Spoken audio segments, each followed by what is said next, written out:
চাটনি খেতে তো আমরা সবাই ভালোবাসি, কিন্তু তোমরা আমার মতন আনারসের চাটনি খেতে কে কে ভালোবাসো অবশ্যই একটা করে কমেন্ট করে জানিয়ে যেও। আনারসের চাটনি আমি এই প্রথমবার বানালাম। এখানে আমাদের মাইক্রো ওভেনের ঠিক নিচে যাতে যেখানে রান্না করছি সেই জায়গাতে একটা লাইট দেওয়া রয়েছে, দেখতে পাচ্ছ। এই লাইটটা আবার মিডিয়ামও করা যায়, আবার খুব জোরে সেটাও করা যায়।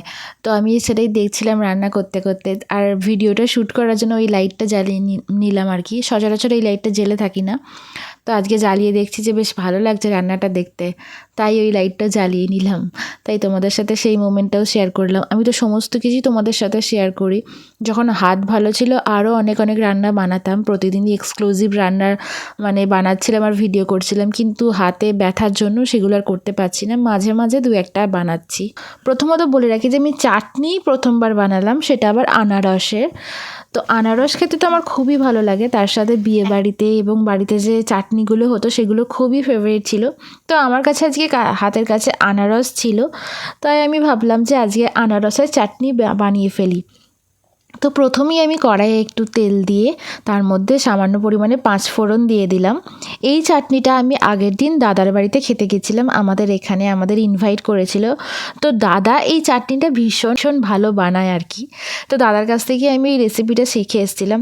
যদিও দাদা এই আনারসগুলোকে আরও বেশি পরিমাণে গ্রেট করেছিল, কিন্তু আমি এতটাও গ্রেট করতে পারিনি, একটু বড় বড় পিস করেই দিয়ে দিলাম। তো এখন দেখতে পাচ্ছ এই গরম তেলের মধ্যে আনারসগুলোকে ছোট ছোট করে কেটে আমি এখন এর মধ্যে দিয়ে দিলাম। এরপর আমি একে একে নুন, হলুদ আর একটু সামান্য পরিমাণে লঙ্কা গুঁড়ি আর চিনি এর মধ্যে অ্যাড করে দিলাম।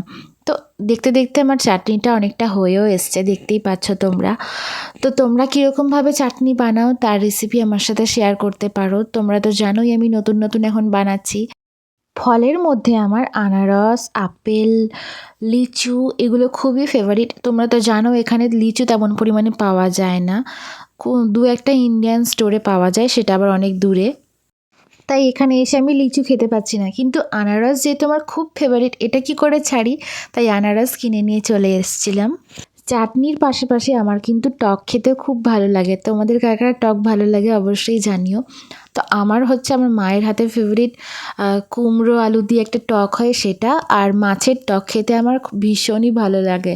আমেরিকায় থাকি বলে যে আমি টক খাই না সেটা কিন্তু না, আমি কিন্তু আসার সময় এখানে নিয়ে এসেছিলাম তেঁতুল।